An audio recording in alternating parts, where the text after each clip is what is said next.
நாட்டை ஆள்வதற்காக இருக்கும் மன்னன் காரியவஸ்திரமானதும் அணிந்து போகக்கூடிய காரணம் என்ன? கண்ணே தேவி, என் தந்தையாகப்பட்ட தசரத சக்கரவர்த்தி இந்த மகனாகிய ராமன் 14 வருஷம் வனவாசம் செல்ல வேண்டும்.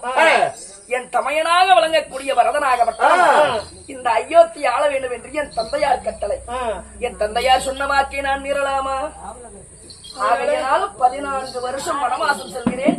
என் தாய் தந்தையுடன் என் தமையன்மாருடன் பதனமாக அரண்மனையிலே சுவாமி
சென்று வருகிறேன் அப்படின்னு சொல்லுகிறேன்.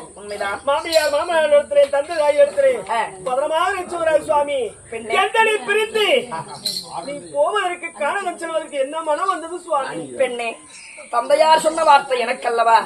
நான் செல்லும் பொழுது உனக்கு உன்னை அழைத்து செல்வது நியாயம் அல்ல. அதனால என் தந்தையாரும் தாயாரும் உன்னை எப்பொழுதும் பதனமாக பார்த்துக் கொள்வார். எத்தனை வார்த்தை சொன்னால் ஏற்றுக்கொள்ள போவதற்கு சுவாமி. அப்படியா? எந்தனை பிரிந்து நீ எப்படி போவாய் வண்ணா? உண்டனை பிறகு ஐவாத்தி மாநகரத்தை நான் எப்படி கோசை நாட்டிலே வாழ்வினவண்ணா? அதனால இன்னொரு விஷயம் என்ன? என் கணவராகி ராமச்சந்திரமூர்த்தி எங்க இருக்கிறாரோ அதே ஐவாத்தி மாநகரமாகும். ராமன் இருக்கும் இடம்தான் சீதைக்கு. பெண்ணே, நீயும் வருகிறேன் என்று சொல்கிறாய். விதிவிட்ட பயனாகட்டும். வாருங்கள், மூவருமே செல்லலாம். அதனால தாங்கள் பின்னால் வருவதற்கு ஆனந்த சந்தோஷமான சுவாமி போகலாம்.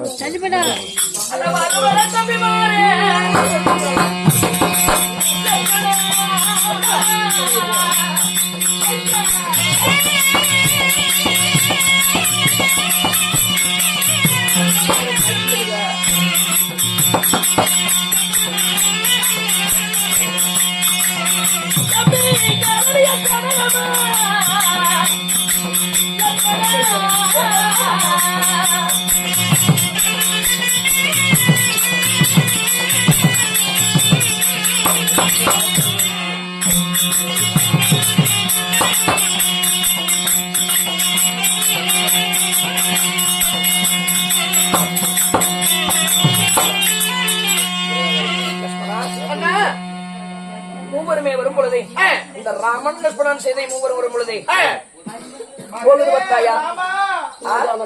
மகனே ராமா, என்னை விட்டு போகிறாயாடா மகனே? யாரது? தந்தையாராகி தசரதன் சக்கரவர்த்தி மகனே, தந்தையே, என்னை விட்டு போக வேண்டாமடா செல்வமே. என் தந்தையார் ஒரு வார்த்தை சொல்லிவிட்டு மீண்டும் அந்த வார்த்தை மறுத்து நான் இருப்பவன் அல்லப்பா. மகனே, பகனமாக தசரதராகப்பட்டவர் நீங்கள் நாட்டில் இருங்கள். உன்னை விட்டு நான் இருப்பேனாடா மகனே ராமா. அப்பா, ராமா, ஒரு வார்த்தை சொன்ன பொழுதும் என் தந்தையார் ஒரு வார்த்தை சொன்னா அது முதல் வார்த்தை எப்பயுமே அதுதான் இறுதி வார்த்தையா இருக்கணும். ஆமா ஆமா. அப்பேற்பட்ட என் தந்தையார் முதலில் ஒரு வார்த்தை சொல்லி மனங்கலங்கி நீங்க பேசக்கூடாது. நான் கானகம் சென்று வருகிறேன் அப்பா.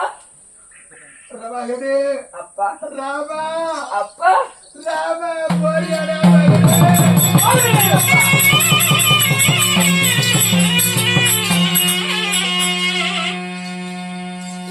அண்ணா, தேவி, சுவாமி, நடந்து வரும் பொழுது கானகத்திலே நடந்து வந்தோம். நடந்து வரும் வழியிலே பார்த்தீங்களா, ஓடுகிறதே நதி.